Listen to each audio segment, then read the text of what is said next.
Hello,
everybody, and welcome to Siren Festival. Well, hey, it's a sunny Sunday morning, and what better way to kind of ease yourself into Sunday afternoon than coming along with us and exploring locally sourced and locally bought food. So this is what this session is all about. We've assembled a really cool panel of people who are going to be exploring this from different angles. Essentially, 45% of our food that we eat is grown outside the UK. And because we can produce cheap food elsewhere, we're like, okay, well, is that just what we do now? Do we just bring in food from other countries? So what are the benefits, the pros and the cons of eating locally? So I'm going to start off by introducing our amazing panel. Well, I'll start off with me because I'm talking.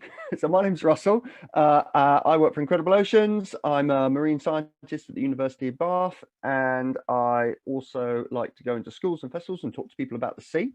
Who else have we got on the panel? Well, we've got Heather. If Heather could give a little wave. This is Heather McGuinness. And Heather works as a social media executive by day, but having graduated with a degree in photography a couple of years ago, she focused a lot on environmental issues within her practice, focusing on marine plastic and waterway pollution. Now she gets her photography skills and she combines them with her baking skills. And she has got an awesome Instagram channel called Heather Bakes Cakes 1, where she makes really beautiful, pretty cakes and teaches other people how to make them. Cool. There we go. Thank you, Heather. We'll be hearing more from you in a sec. Next up, we've got Bessie. Bessie Turner, who is an alt pop artist. If we give you a wave there, thank you. She has been championed by BBC Introducing. She's headlined the BBC Introducing stage at Latitude and Reading and Leeds. She's supported Ed Sheeran, Baxter Jury, and Palace Winter across the UK. She's a well-known, loved singer-songwriter and musician, describing herself as a musician / songwriter / eating, praying, loving, getting quite into watching eating challenges on YouTube. There we go. So we're going to be hearing from Bessie today, which I understand has been doing some baking herself, which is pretty cool. We have got Tom here. If Tom could give us a little wave, that'd be brilliant. Thank you. Hello, Tom.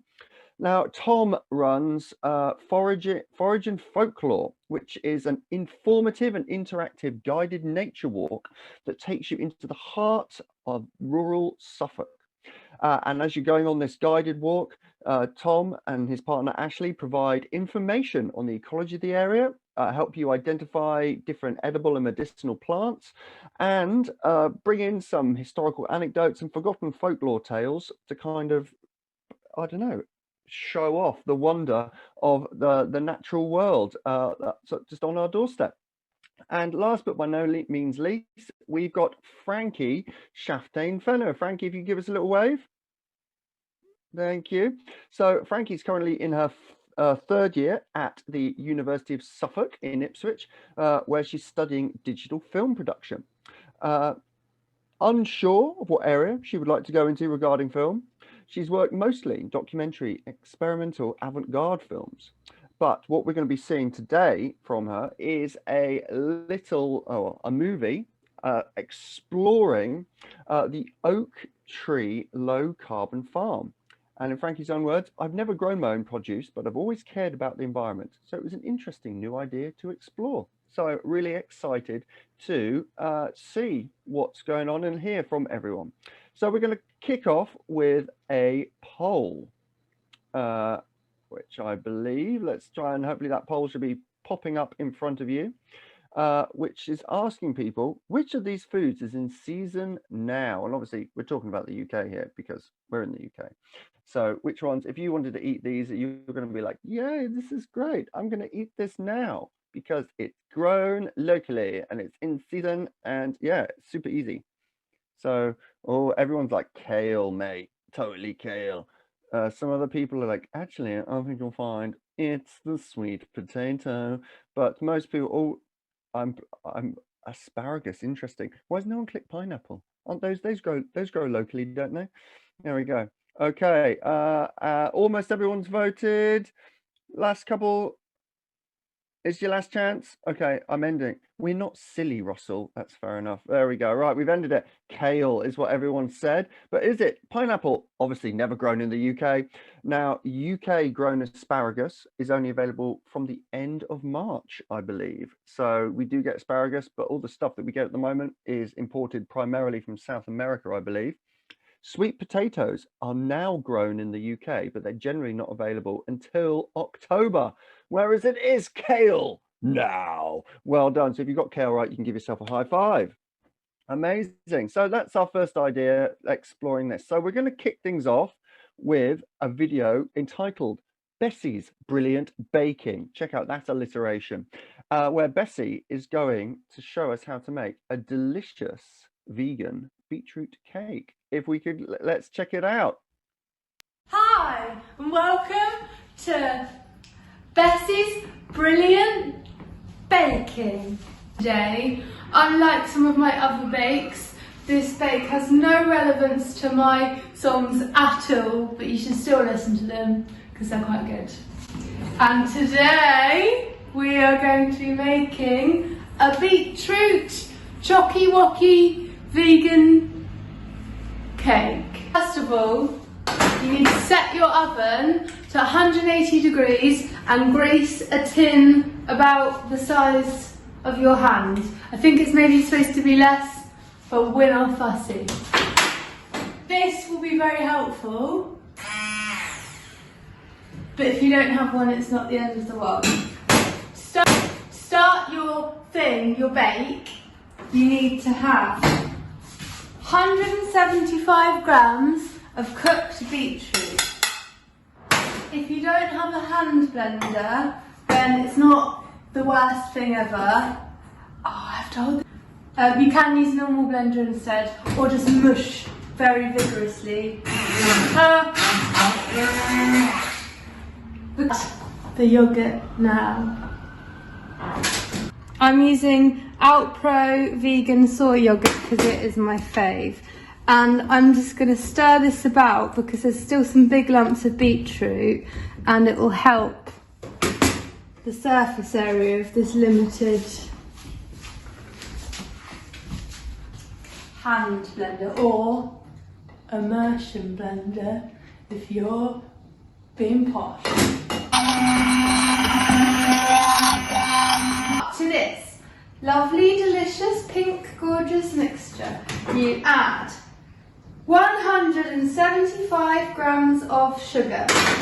Completely vegan, completely delicious. You add 50 grams of cocoa, 1 tablespoon of baking powder, 200 grams of self-raising flour, and 2 teaspoons of vanilla essence.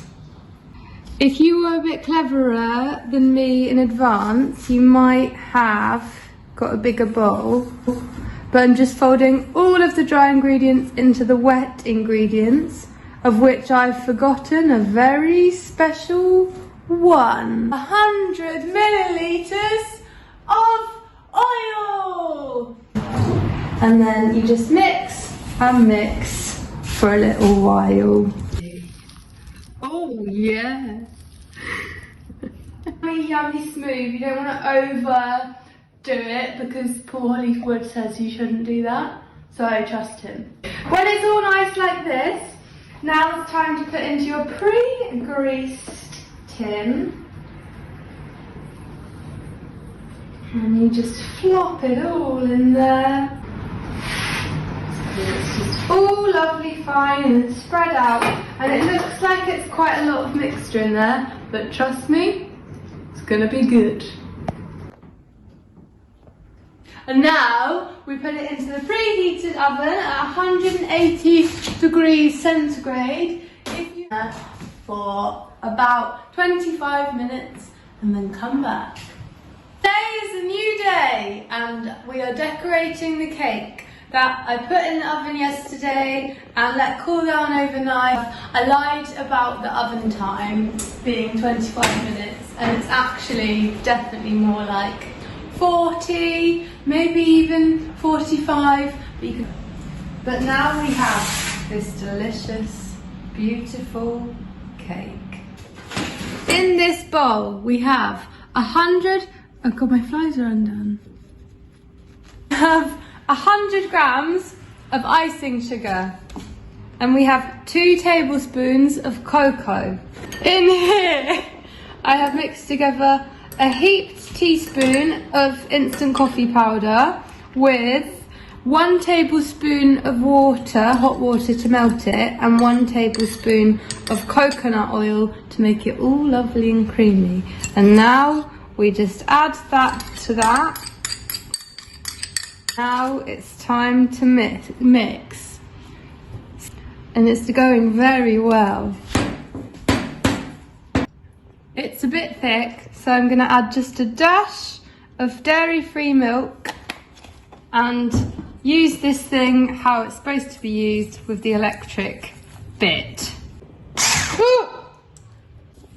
And now we have a delicious coconutty, chocolatey icing that I'm just going to simply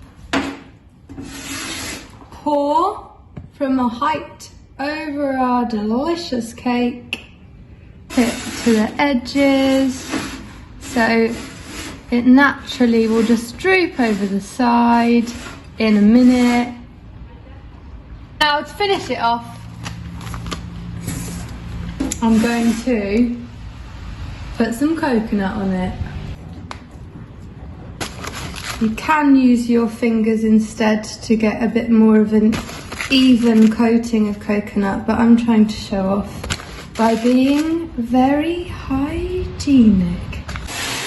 I also have some edible glitter, which just makes me feel a bit nice about the world sometimes, to make everything a bit sparklier. I'm just gonna drop some gold sparkles onto it like this.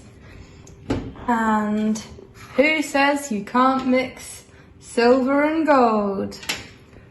On with any sparkles. And here is your finished, beautiful beetroot chocolate, dairy-free, lovely, lovely cake. It's quite satisfying, isn't it? You could wait also for the icing to set, but I have made a cup of coffee, especially in time to cool down. It's the perfect temperature. Mmm! Happy baking!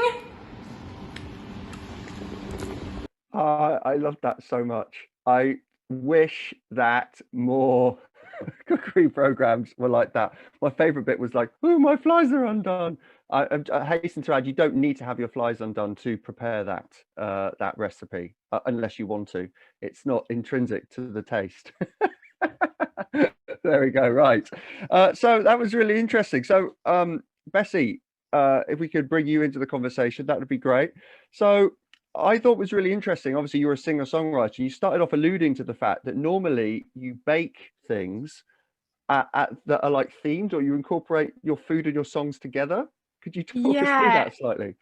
I think I was just trying to find ways of engaging with my followers and stuff, without kind of sitting with my guitar and singing, which I know is generally what musicians and songwriters are expected to do, but I find that really uncomfortable doing it myself. So where people do like acoustic performances of their songs and stuff, I get a bit bashful and I'm like, and I much prefer to do stuff live. Yeah, so I started making these videos. I made a no dairy flapjack. I had a song called Nino. So that was a Nino dairy flapjack, and I had a song called Donkey, where I done some carrot carving. I think my management at the time were like, "What are you doing?" And they did actually drop me. So maybe they didn't like my baking videos. I had a song called Stones, so I made a rocky road. See what you did Um, there? but no, I think it's quite funny. You kind of get all of these amazing glossy cooking videos and those things all filmed from the top. I think it's a good way to show your personality and be a bit silly. Definitely. No, I think quite often, like those TV programs, you're like, well, my kitchen doesn't look like this, and what? And most people are maybe a little bit more scatty and a bit haphazard in the kitchen. I know I definitely am, and so I think seeing someone prepare quite what looked like a delicious cake, quite easily and simply, kind of removes a lot of the mystery and the maybe the pomp and ceremony of baking. So, brilliant. So. Obviously, you've alluded to the fact that you are vegan, and I'm interested. This is obviously we've got a focus here on local food, Yeah. uh, and I'm curious as to how those two kind of intertwine, or whether they go against each other, and what your thoughts on that. Because I mean, obviously the beetroot in your cake, they grow all over the UK and especially in Suffolk. But then other little things like the coffee and the coconut, for example, and the cocoa. So I'm curious as to, I guess, like why you went vegan. Was it to start off with, and how that feeds into local food? Yeah, I think for me it was a natural progression. My parents brought me up in Suffolk, both vegetarians. My dad always ate fish, and kind of that. I remember kind of pescatarian was never a term to me, kind of growing up in the 90s. It's kind of a newer thing. So I guess my dad was a pescatarian, my mum was vegetarian. I kind of dabbled trying out meat in my kind of late teens, early 20s, kind of to try and fit in with my friends. That sounds like quite a weak character, but kind of, you know, when you start going out and it's like, oh, I'll try this chicken, but it just never really sat very well with me. I always kind of got the ick.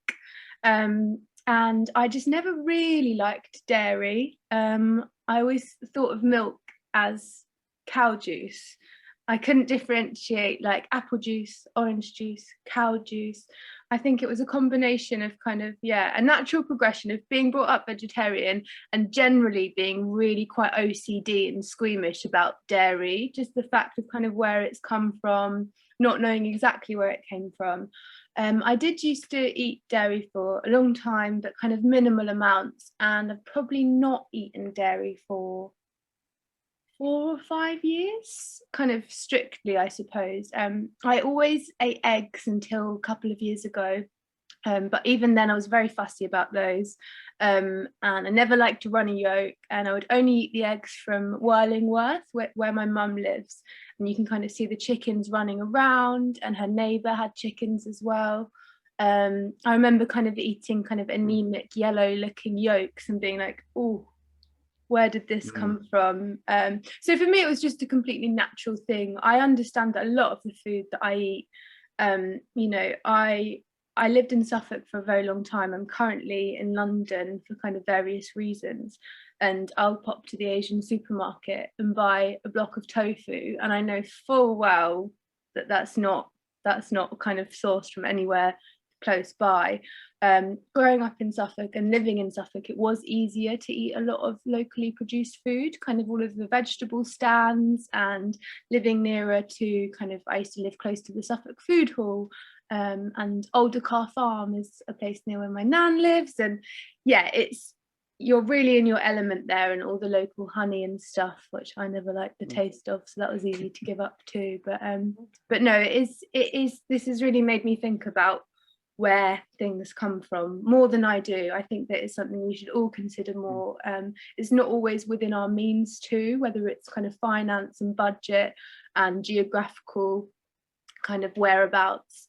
But no, it's interesting. Okay, interesting. So it's almost like, I mean, would you say that it's difficult or impossible to be vegan and eat seasonally and locally, or is there like there's basically like good veganism and bad veganism, if you like, for like to be vegan where you're just like, yeah, I'll have avocados all throughout the year, whereas other vegans who eat maybe a bit more in line with local food. I don't know. I definitely don't think it's impossible. I definitely don't think it's impossible. I also kind of, I'm not one of those vegans who, well, I don't really say I'm vegan that much either, because I feel like you're kind of bashed with this judge stick immediately. If I eat in restaurants, depending on kind of what place it is, a year ago when we could eat in restaurants, if I was an Indian, for example, I'd say I was allergic to ghee and dairy and things like that, just so not to be kind of judged so harshly. And I think a lot of new vegans will just buy lots of processed food and kind of fake food and stuff that looks like meat. And I'm all for whatever people want to eat, but I think that growing up how I did vegetarian, it was always lots of pulses and growing vegetables and things like that. So I'm lucky that I don't see going and buying some fake bacon and a loaf of white bread and some vegan mayo. Like, that's not my go-to thing, just because of my tastes. Okay, fantastic. Well, what I think is really interesting, so we've done kind of a challenge within this, and I understand that you have sent your how to make a beetroot cake to Heather, and Heather's made a non-vegan version, and we're going to see that a bit later. But right now, we are going to go and we're going to have a check out Frankie's video. So if we could, and this is all about exploring local farming, so if we could cue that up, that'd be brilliant.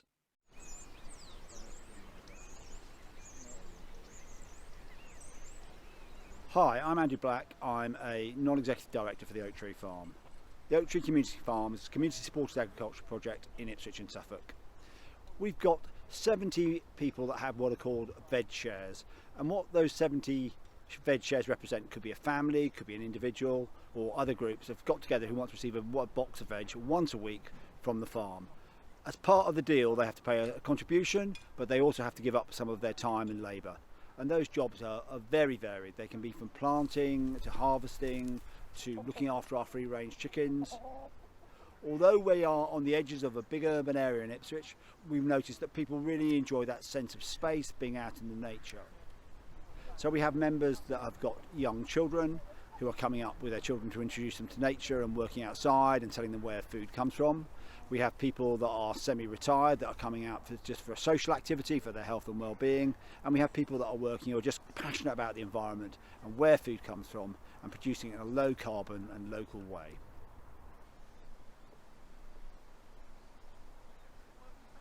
Hi, I'm John. I'm a member of the Oak Tree Farm, been here 7 or 8 years now since I took early retirement. Just go through the box today. It varies from week to week, but today we've got about half a dozen items. I think it's a fairly typical autumn box. It's a mixture of roots, carrots. Everybody gets carrots today. We've got a nice little bag of carrots. About 500 grams I think today. It varies from week to week. We've bought in some mushrooms recently. We don't do that every week, but we've got some mushrooms just to top up the box. So we've got some local organic mushrooms. Everybody gets a leek this week. As you can see behind us, we've got a nice crop of leeks that should last us well into the spring. So that's a nice prime leek. And people are getting some leaves as well. They're either getting rainbow chard, a bag of rainbow chard, or some people are getting kale. So they've got a choice of kale or rainbow chard today. And we've also, strangely, we've got some purple sprouting broccoli which has started to flower. They're only supposed to do that in the spring. We plant them late in the season and they should just overwinter, and then come the spring they should start flowering like that. And it literally is a flower. It starts off purple, and if you don't pick it, it turns yellow and bushes out, and it genuinely is the flower. But for some reason they've started to sprout and flower this time of year. And finally 2 or 3 beetroot. I think that's about half a dozen things. There's usually some stuff left over which we put in what we call a swap box, and today we've got quite a few, help yourself, Brussels sprouts tops. The way it grows, you get the stem of the sprout and then you get a sort of a head on it like that, which clearly is much bigger than a Brussels sprout. It's not firm, it's all floppy, but it's like a cabbage. Tastes slightly of Brussels sprouts, very tasty. So we trim them off. They're perfectly edible, they're nice. So we get them, we haven't got enough to give everybody, but people can help themselves. The first people up here, if they want some, pick them 2 or 3 of those. And the idea is that if you take the tops off, the Brussels sprout grows bigger on the tree.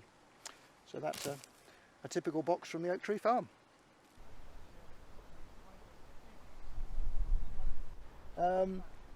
We don't like waste at the Oak Tree. A lot of the stuff that you see at Tesco's is very artificial. When you get a bag of carrots, they're all going to be a uniform size, uniform weight. They started selling wonky veg. We've done wonky veg at the Oak Tree for many, many years. A lot of our veg is very, very wonky. So some of the stuff you get, you might have to look through it fairly carefully. You might have to trim it a little bit, but it's natural, it's organic, and it's not wasted. That's the important thing. It needs to be pretty poor before we give it to the chickens, but even there, at the end of the day, it doesn't get wasted. The chickens enjoy it.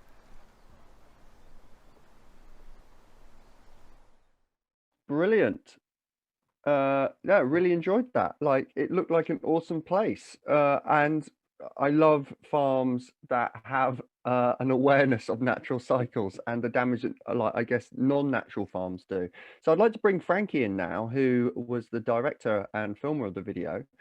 So from what I understand, Frankie, you are predominantly a town dweller and have never interacted that much with the farming community before, or the countryside that much. Could you just talk us through about like why you chose to film there and what the process was like?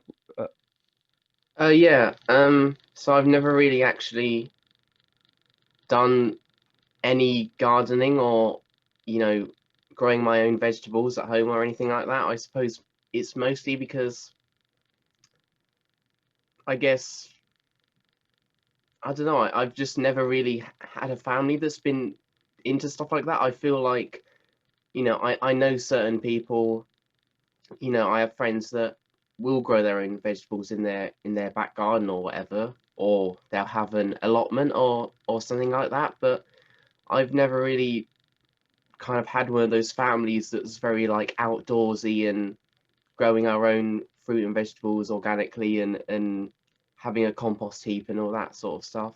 So I think I was quite interested in the farm because I hadn't really seen a lot of stuff like that before, and I knew I was interested in it because I've always been quite interested in like nature and that sort of stuff, but I'd never really sort of seen the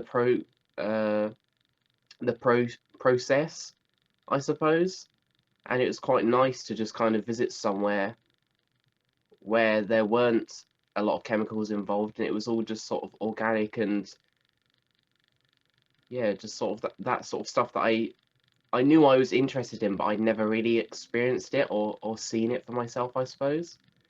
Yeah, well, I think you raise a really important question in this side, or an important point, sorry, that unless you're kind of brought up with this way and it's just second nature to you, then it can actually be like, well, how do I get into this? How do I find out about this? Or does it even feature on your radar?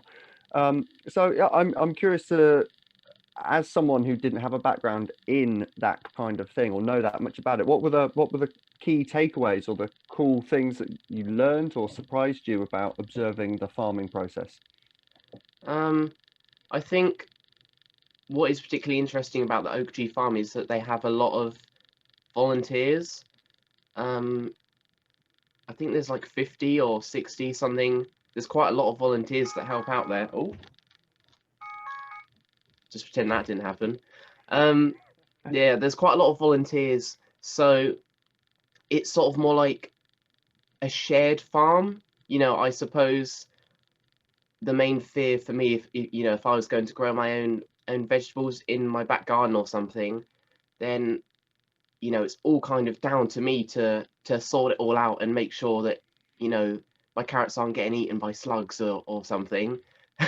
So I guess there's less pressure with something like the oak tree farm, because there are certain farmers who will kind of oversee the whole process. Like there's Ryan, who I think is in the next clip if you show that one, who he's there basically full time as a grower, so he knows everything about the vegetables, what needs to be planted, what needs to be harvested when, sorting out the veg boxes, just kind of overseeing the whole process. Whereas if it was just me or my family growing vegetables and I know hardly anything about it, then I think it would be a lot harder to manage. Yeah, Whereas definitely. Ryan kind of oversees the whole thing, and Yeah, I yeah, think having a system where you can be like someone can take you under their wing to a certain degree and share with you what they've learnt and work through that, I think is a really nice way of doing it. Like you say, having, and also I guess a lot of people, especially in towns and cities, just don't have the space. I mean, having a back garden in a town is a bit of a luxury, really. So yeah, yeah, and I know quite a lot of people have like allotments or something along those lines, but well, I've heard that during lockdown or is it the request for allotments or something have gone up something insane like 200% or 300% or something. So I feel like that kind of shows how much people want to have spaces like this. Things like the oak tree farm, or just generally things where you can just kind of be outside, and because so much of lockdown is just like sitting indoors at a computer or whatever. So I think yeah, I think that kind of shows how important these spaces are to people. no, definitely. I think and I think there's probably something really great about taking an active role in producing your own food and knowing more where it comes from and things like that. So we've got, you alluded there to the second part of your video, which I believe we've got now, which is a less of a focus on vegetables, and now we're going to focus on the chickens. So if we could cue that up, that'd be awesome.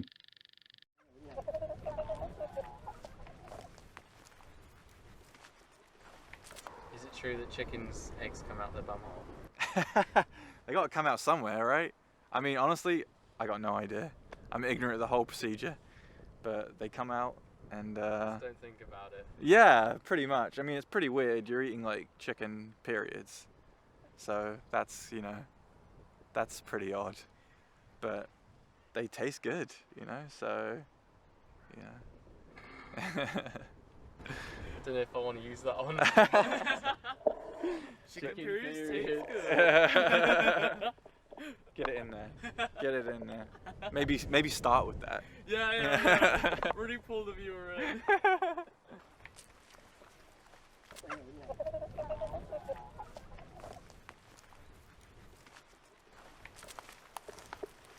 think we'll move it back. Cool.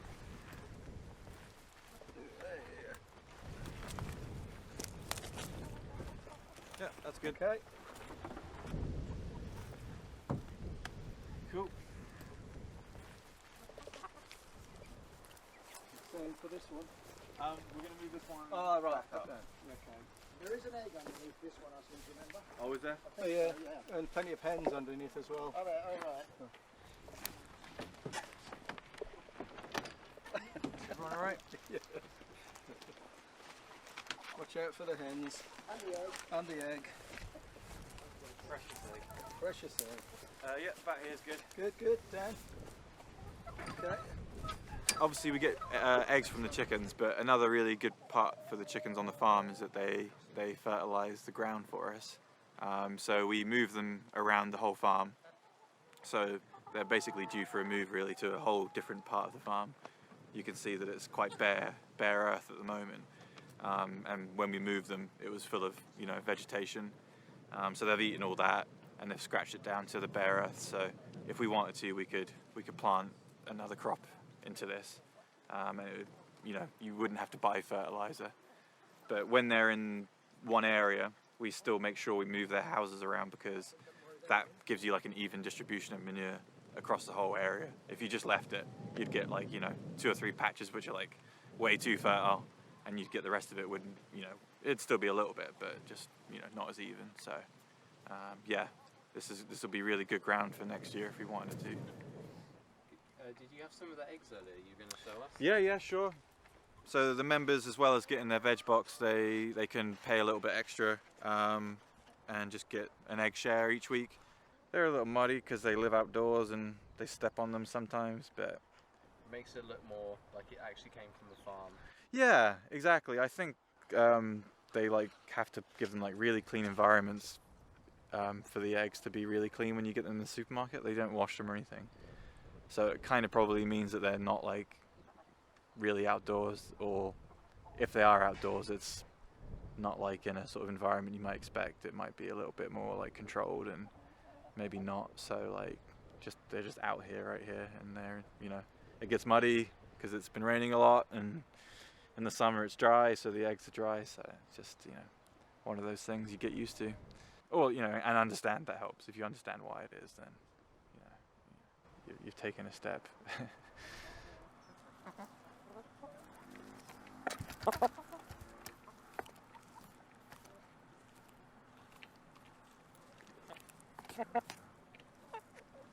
Everything's recycled on the farm. Everything's like, you know, been something else. Like the houses are made of old water containers.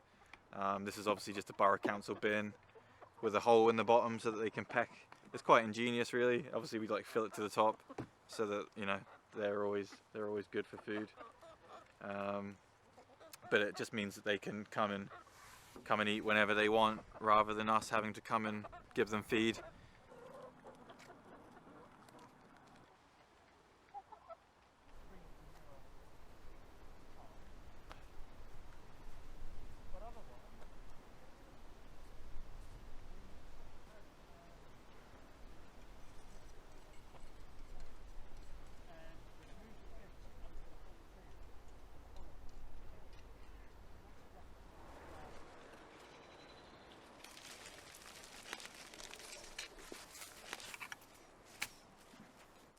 That was great. I really enjoyed seeing those chickens. It made me think like, oh, I totally want some chickens. And there's a lot of comments about how happy the chickens looked, which is difficult because they tend to look quite stern, I think, like But yeah, I think outdoors, and to be honest, I'd never really thought of birds or chickens as fertilizers. You tend to think of horses and cows pooping everywhere as the things you need. But yeah, chickens scratching things down and moving seeds around is quite a useful thing, I imagine.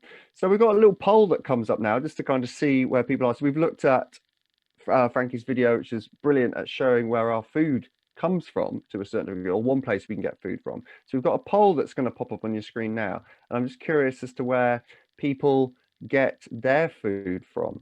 Whether, you know, maybe we've got someone who's awesome and they're just like, yeah, I'm 100% self-sufficient, or maybe Tom, who's like the lord of foraging, is like, yes, I'm able to forage everything in my diet. But I think in reality, I mean, I know that I do a little bit of everything. Well, I say, do I do a bit of everything? I don't grow. I mean, does rosemary? I grow my own rosemary. Does that count? There we go. And occasionally I forage stinging nettles and wild garlic, but not anything. There we go. But no, really great video from Frankie. So we're almost there. Okay, I reckon let's end that thing. So most people are getting their food from the supermarket. It's there, isn't it? It's convenience. We get what we want when we want. Amazing. Yay, thank you, supermarket. Goodbye, local food. So yeah, so going from everyone buying things in a supermarket, let's look at maybe a different type of shop then. So we've got a really short video now, or that looks at the railway farm shop. So if we could cue that up, that'd be brilliant, and we can look at an alternative.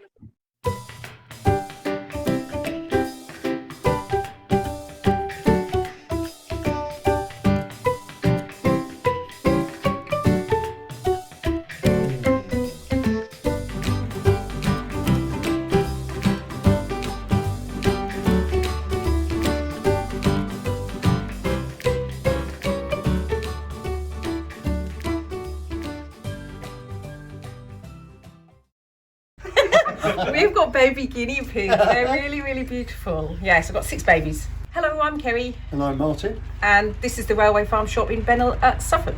In Bennell at Suffolk. That sounds dumb. We'll keep that in. Outtakes. We decided to grow fruit and veg on a bit of a whim, really, didn't we? Yes, we did. Yeah. We've always loved being outside. We love growing things, and we wanted to try something a little bit different. And we came across the farm shop, which we had a look round, and fell in love with it. Yeah, I've always been a bit of a foodie and had an allotment, and love the whole field to fork experience. And it was a logical progression, really. It was one of those. It would be a dream if we could do it one day, and. As Kerry said, this place cropped up and we did it. And here we are. We sort of have a tier system, really. So the choice would always be we sell our own food that we grow here on the land. Then it would be local food, UK food, and then anything outside of that we use wholesalers and we import the food. The more local people we can use, the better. We're trying to grow as much as we can here. Each year we've been trying to develop it more and help also local businesses around us, haven't we? Yeah. It's a tricky one, isn't it? Because young people are so used to just going to a supermarket and they can buy asparagus 12 months of the year, and you can buy your bananas and your pineapples and everything else. And they've just become so used to that. And I think if we could go back a couple of generations and almost re-educate people, especially the generation that's coming through now, because it's those people that can make a difference for the next generation and the next one. Very much so. Yes, and actually the younger generation now coming through are really interested in where their food's coming from, and they want it local and they want it plastic free, and it's all good. And they're also learning to support local businesses as well, so not just the big chains, big supermarkets. Can't give away anything to do with trade secrets with who grows our food. What we can say is, as Kerry said earlier, we deal with as many local people as we can. We've got a chap who's 2 miles from here, Archie. He grows a lot of our cabbages, he grows a lot of our Brussels sprouts. He's been growing them for 50 years. He looks like a mad professor. He spends 18 hours a day in dungarees up to his knees in mud, and it's crazy, isn't it? Yeah. Great. There's a couple of local fruit farms we use. So for our apples, pears, as the season goes through, we get the different varieties from the different orchards, apple juice from them, and also local tomatoes from some big local Suffolk suppliers. So that's just a few of the ones, but people are growing more and more, and as that comes through, they might sell it to us and we can then pass it on. Yeah, I think what's good is we do get a lot of people who are maybe one step above an amateur gardener or grower, and they suddenly go, my God, I've got 500 courgettes that I've grown, I'm never going to eat those. And people turn up in the car park and want to sell us food. Most of our suppliers are older people. They've been doing it for a long time and they have great experience, but they are passing it on to the younger generation. Like Archie, the sprout man, his son is now working with him and taking it on. So we are finding more and more people coming through, more and more doing it, but a lot of the established places are people that have been working for a long time and they've had their farms or their small holdings for a while, haven't they? I think the larger, more commercial farms, you find you've got younger people sort of running those now, because again, it's family, so it's gone through the generations. Absolutely.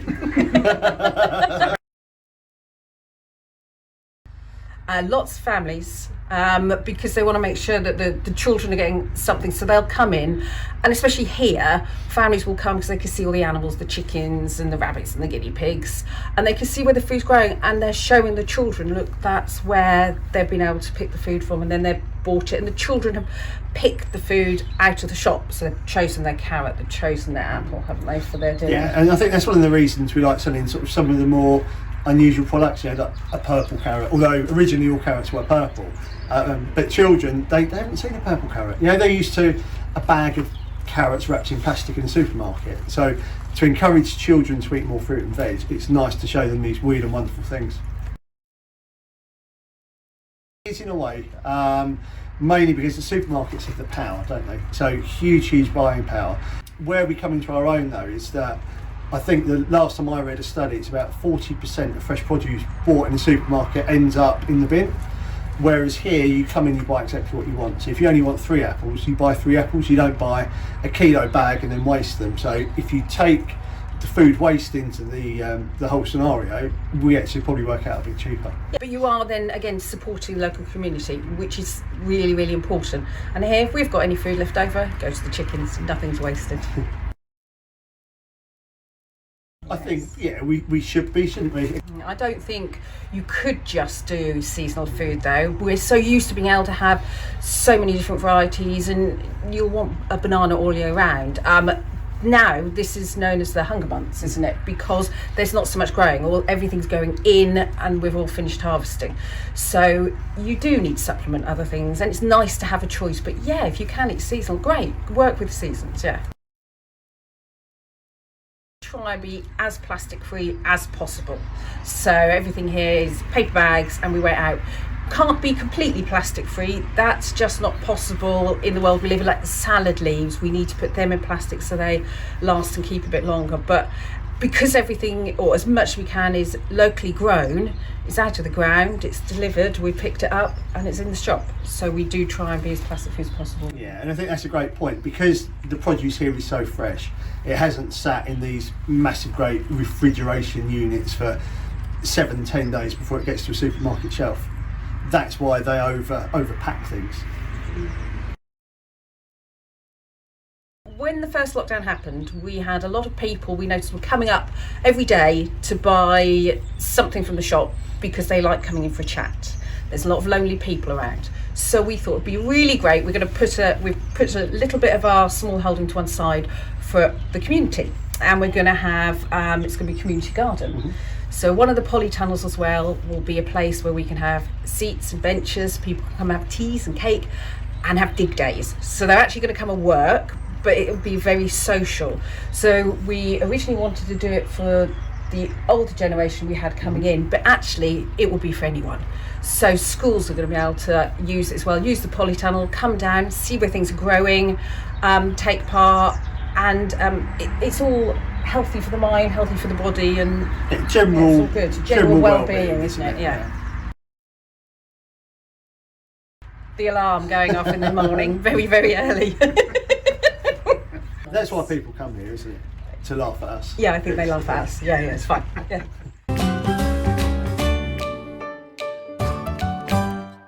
There we go. That was an awesome video. Really enjoyed that. So I'd love to bring Tom into the conversation now, and this idea of growing locally and eating locally. So in particular, I think there's this idea, like we come from this quite often from an environmental point of view, but I'm interested in terms of maybe exploring this in terms of supporting your local community, and maybe with an underlying idea around health. So I don't know if you'd like to like how important is it to support our local community? It seems obvious, but yeah, no, definitely. That's a big thing about eating local. It's not just about the cost of it and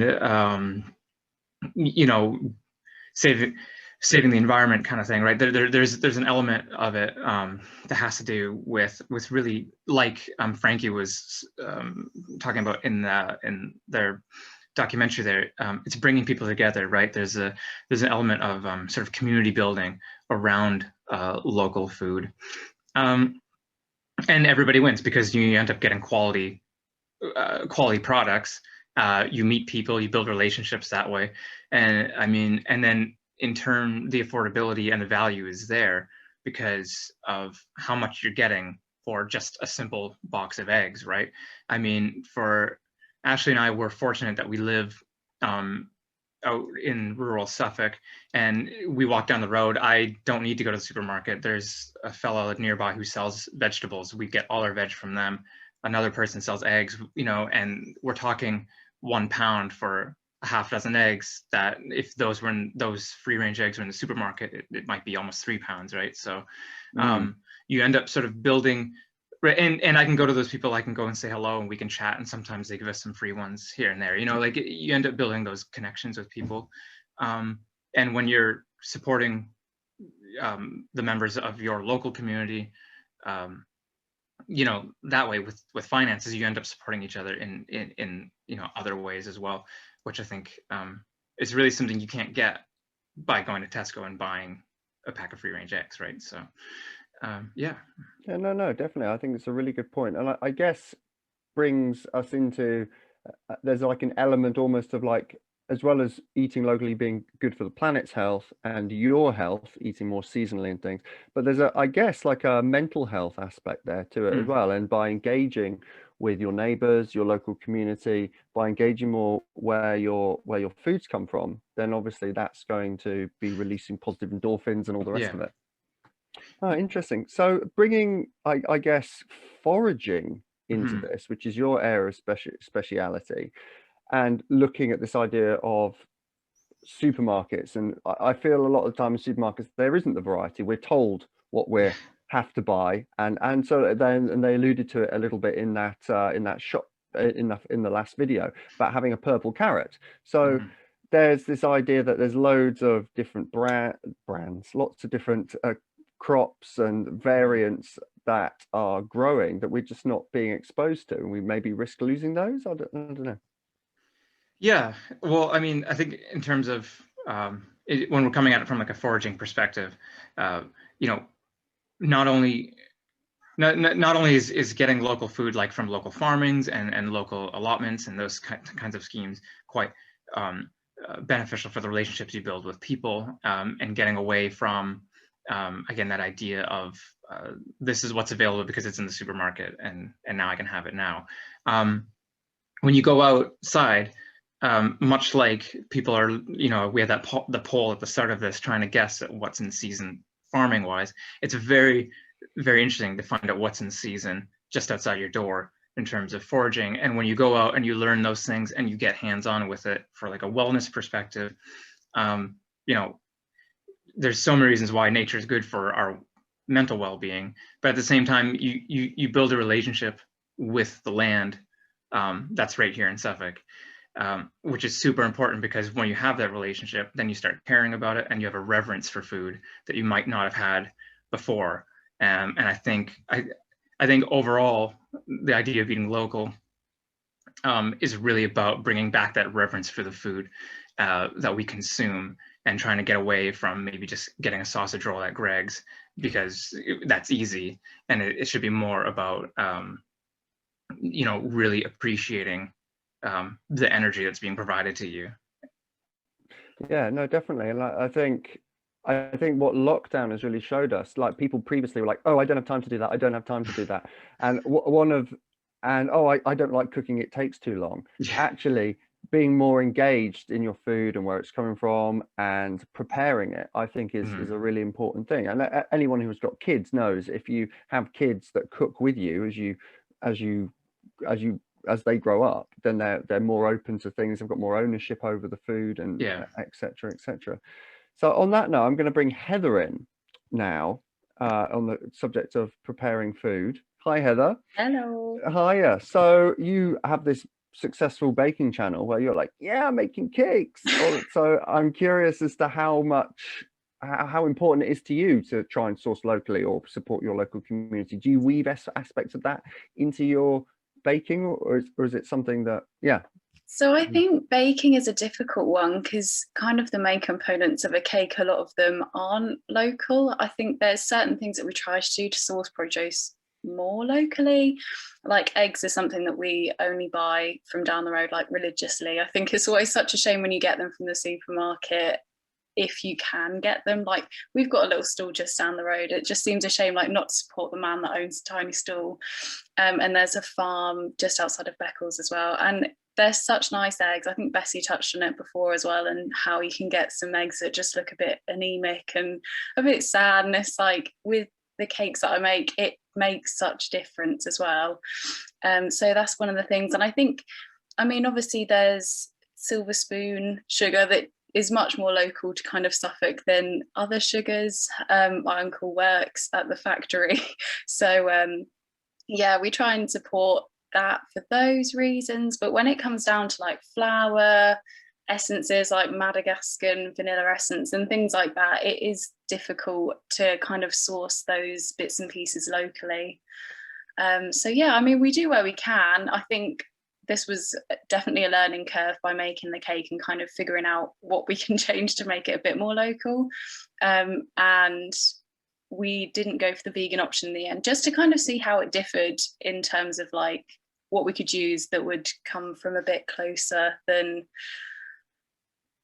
vegan products that might come from a bit further away. Not that there's anything wrong with that, because quite often there's no alternative. And I think similarly to Bessie growing up vegetarian, you often find that kind of proteins and that kind of thing is hard to substitute for like a local alternative. Like with soya, with corn, even just the meat substitutes, the veggie options, pulses. So yeah, it's a difficult one. It's definitely something that I'm going to be much more conscious about after this. But yeah, bacon's a weird one. Yeah, I'm curious, is there like one ingredient that you're just like, I just need this, and this is I need this for my cakes, this is a thing that I'm never going to be able to buy local, there we go, I just have to, this is the one thing that I'm going to need? I guess baking powder. I don't even know where baking powder comes from. Quite honestly, I'm not entirely sure what's in it, what makes it a rising agent. I really am not 100% sure, but I've never seen anything like that you can just purchase locally. So, I mean, it's a key ingredient to cakes. So, and cocoa as well. One thing you really can't necessarily get locally. You can get it, so it's, I mean, obviously the fair trade, something that isn't such a harmful product to use, because there are others that aren't necessarily fair trade. But yeah, there's ways you can go about it that make it a bit less, I don't know, bad.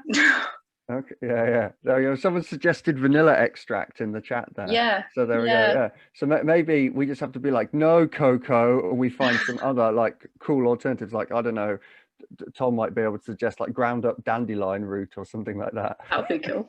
I don't know. Right. On that note, we've got a video from Heather showing us how to make her non-vegan version of Bessie's cake. Hi, I'm Heather, and I'm going to be making the non-vegan version of Bessie's chocolate beetroot cake.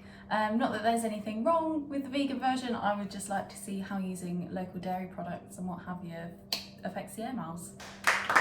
So what you're going to need is 200 grams of flour, self-raising, 175 grams of brown sugar, 50 grams of cocoa powder, 175 grams of beetroot that isn't pickled. I've got 100 millilitres of sunflower oil, a teaspoon of baking powder, a teaspoon of vanilla extract, and then Bessie made the vegan version, but I'm going to be using dairy products such as Greek yogurt to see how that affects the air miles. So I've got my baking tin, which is 7 inches and about hand size, and we're ready to go. I'm going to start by putting the beetroot in the blender and whiz that all up until it's nice and smooth.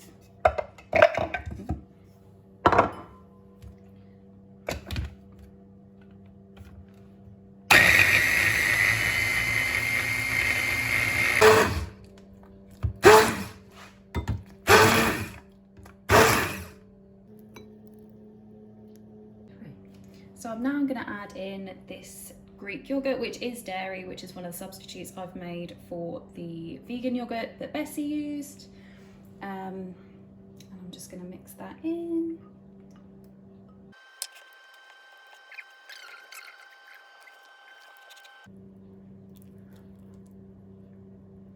So I'm now going to add in the rest of the remaining ingredients into a bigger bowl to the yogurt and beetroot consistency. So add in the sugar, the flour, the cocoa powder, and the oil. I've gone for sunflower oil. The baking powder, and a little mug of vanilla essence.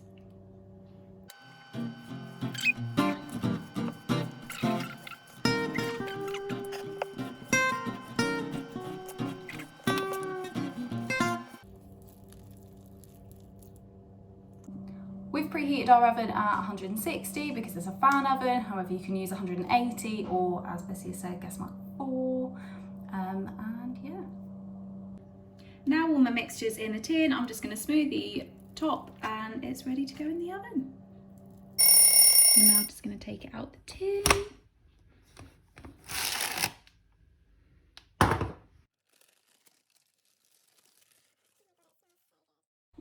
So the cake is now out of the oven and I'm now going to make the icing, which isn't going to be vegan purely because I don't have any coconut oil, but I'm going to substitute it for butter and kind of see if that affects how far anything's come, because I'm assuming it will, but we'll see. Cool. So for this you're going to need icing, sugar, cocoa powder and coffee powder, as that makes the chocolatey taste amazing. As well as butter and probably a bit of water just to melt down the coffee granules. So I've got 75 grams of butter at room temperature, so it's nice and soft. And then I'm just going to add in half of the icing sugar. I've got 100 grams here, and then I'll add that in gradually.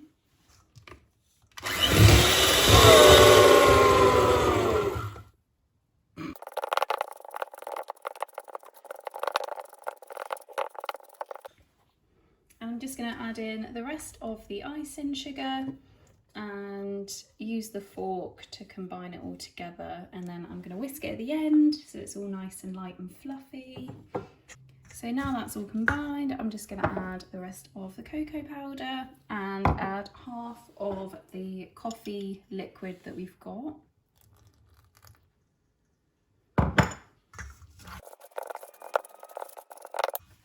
And add the remaining. And now I'm just going to whisk what we've already got to make sure it's nice and light and fluffy.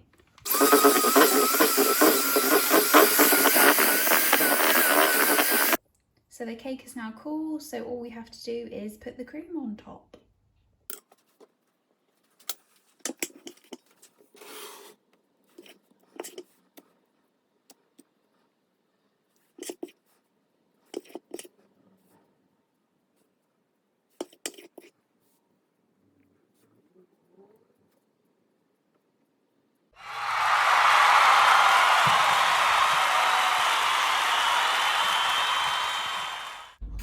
And that is the cake all finished. Yeah.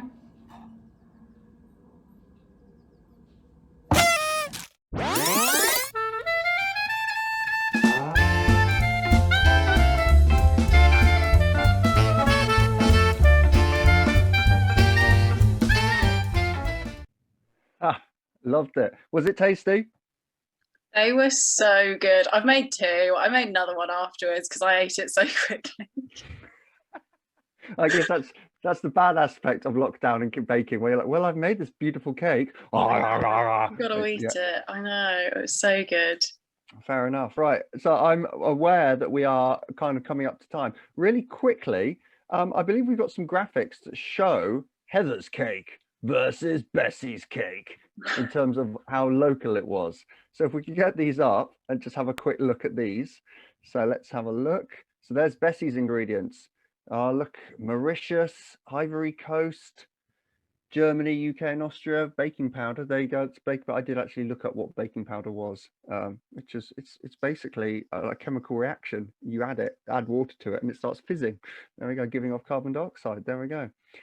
Europe, Alpro, that Europe, Madagascar. So yeah, like you were saying before, Heather, we've got the Ivory Coast and the Madagascar. But yeah, you should, but you know, the sugar there could totally have been British sugar, beetroot sugar. There we go. So let's have a look at your ingredients now, Heather. We can do the next one. There we go. So Ivory Coast again for the cocoa, some light brown sugar from Mauritius, Madagascar, same again. And oh, the baking powder, we know where it's from now. It's almost identical. I love the fact that the Greek yogurt is from the UK. I feel like that isn't a thing. That is it, like Greek style yogurt? I feel surely you can't just say like this is from this country. Anyway, there we go. Okay, interesting. So yeah, they're pretty similar. So what I've got now is a game. We're going to finish on a quick game, and this is a game called play your food impact cards right. And Tom saw this yesterday on our veganism thing, so he's got an upper hand. But basically, you can play along at home. The idea is, if you're not familiar with the game, is you have to guess whether the next thing is going to be higher or lower. Higher, lower, higher, lower. So what you can do is you can put your thumbs up like that if you want it to go higher, or thumbs down like that. And we're going to trust you, but you've got to try and get to the end of the run. So Alan Carr here, play your cards right. He's done some research, and he's been looking at the environmental impacts of different foodstuffs. And in particular, he did a meta-analysis of 120 different countries. Alan Carr didn't do this. This was another scientific paper. I'm just like putting it into, that's why Alan Carr's there. Anyway, so he looked at land use, farming, animal feed, processing, transport, retail, and packaging in terms of the environmental impact of loads and loads of different foodstuffs. And obviously what we're interested in here right now, primarily, I guess, is the transport aspect. We hear a lot about cutting down on food miles.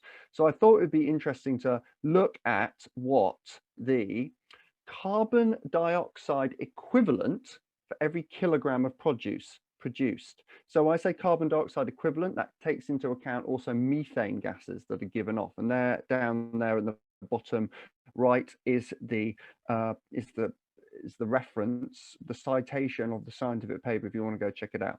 So we're going to start off, and everyone's like cows. I think it's universally acknowledged that cows aren't very good for the environment. So we're going to start off with cow meat, okay, which is 60 kilograms of carbon dioxide for every kilogram of beef. So that's the top, that's the highest, okay? So we can do higher, lower, higher, lower. I've given you an easy one to start off with. This is the highest it goes. So our next one is obviously got to be lower. So everyone should have their thumbs down, lower, right? Which is apples, 0.4. So 0.4 of a kilogram of carbon dioxide for every kilogram of apples. That's pretty good. So next one, higher or lower, higher or lower. What's everyone going for? Higher, lower. Higher, lower, we've got bananas. So this is the interesting thing, because everyone's like, oh, we fly bananas from all over the place, but apples are grown locally. And obviously this is taken across the whole world, but actually it's not that much impact in terms of the carbon dioxide given off, irrespective of the fact that they are grown in hot countries. So next one, I should have given you higher or lower. Pig meat, obviously that's not in the cake, so I should have made this a bit more cake, but in terms of Suffolk, it's predominantly a pig rearing place. So yeah, there we go. We've got pig, because pigs don't burp and chew the cud, which is what all the methane from cows comes from. Pig eating bacon and things is much more sustainable than eating beef. So the next one, higher, lower, and higher, coffee. So we don't think of this, and both Bessie and Heather put coffee in their cakes. Not only was it not grown locally, shock horror, but look at the environmental impact of that. Much worse than pigs. Who'd have thought? Who'd have thought? Sorry for all you coffee lovers out there. So we're going to finish off with another one really quickly. Here he comes again, higher or lower. So we're going to start off with nuts, which are the lowest out of all foodstuffs in terms of the carbon dioxide that they emit. So that's the lowest. So I've given you another easy one, higher or lower, higher, lower. Everyone should be going higher right now. So nice, easy one. We're going to go up to cow milk, which surprised me, I'll be honest, with how bad cows are burping and farting. But actually, in terms of the milk, it's quite surprisingly low. So higher or lower, higher or lower? Higher. Frankie's gone higher. Let's have a look. Palm oil. Boo. Everyone hates palm oil. Boo. But that is 8 kilograms of carbon dioxide for every kilogram of palm oil. And everyone's poor orangutans. That's obviously not grown local. We can only get palm oil from the tropics. That's where it grows. So next one, higher or lower, higher or lower? What have we got? Higher, lower, higher, lower. And chocolate. 19. Look at that. Yeah, Heather. Look what chocolate does. Worse than milk, worse than palm oil. Oh, you and Bessie, just slap yourselves for getting that really, really bad, environmentally bad food for the, there we go. And then finally, higher, lower, higher, lower. Last one. Farmed fish. Let's not put that in a cake, but there we go. 12. So farm fish is not as bad for the environment as chocolate is. I'm sorry. So I've ruined coffee and I've ruined chocolate for you all. So this was the main outcome, and I'm sorry to bear this is bad news for this talk, but this was the outcome of this scientific paper. This is what they discovered. They discovered that transportation actually only makes up a very small amount of the emissions from our food overall. When you look at it, like, just we've got so much of it coming across. Makes much more of an impact is what it is and how it's produced. So what you eat is far more important than where you get your food from, which I was like, what? And you can go and you can check it out. There is a website. I'm just going to scan through this because we're running out of time. There is a website called Our World in Data. You can go there and you can have a look at it. And honestly, the transportation in terms of carbon dioxide is absolutely tiny. So I'm going to round up by saying 100% support your local community. But if you're trying to do it to cut down your greenhouse gases, that might not be the best way. Contentious, who knows? Right, I'm going to stop sharing and we're going to end our session. Yeah, exactly. Other important factors to remember: regenerative local economies, community building, all the other pros. So carbon dioxide is just one of many small things to think about. And we didn't look at water use, land use, all those other things. So there we go. So we're going to finish off with a poll. It'd be really great to see what people have thought about this session. So have you learnt something, essentially?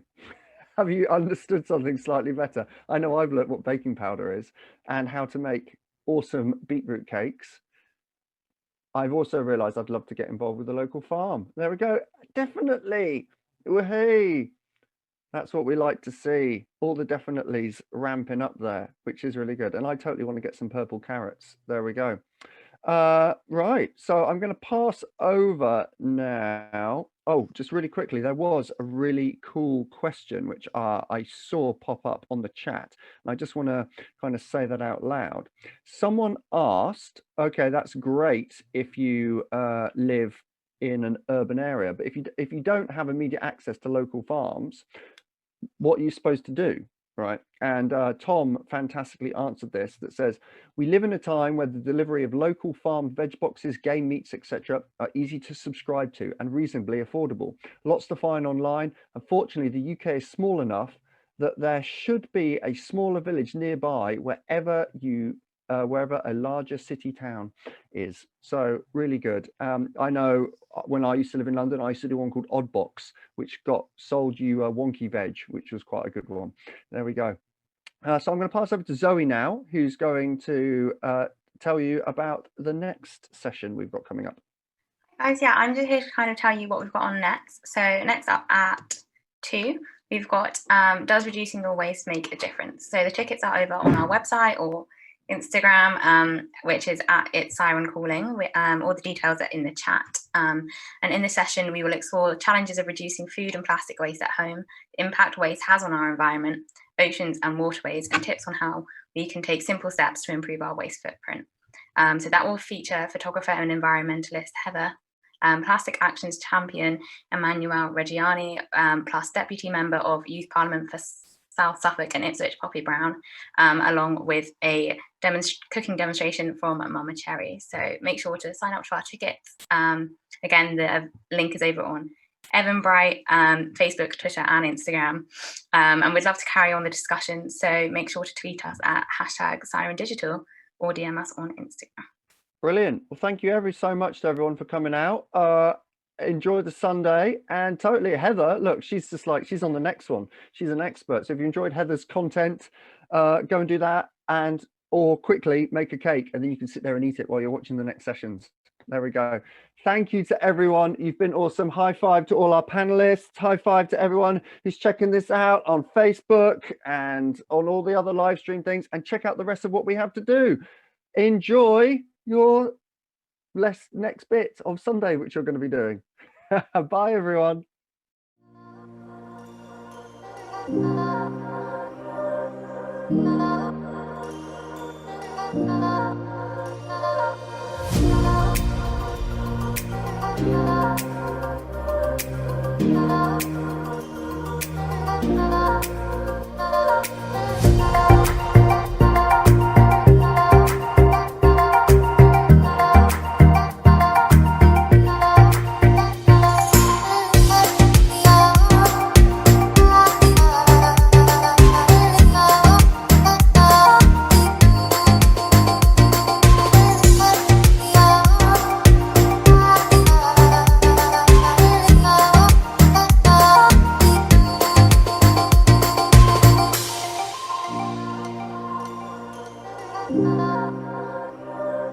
Bye.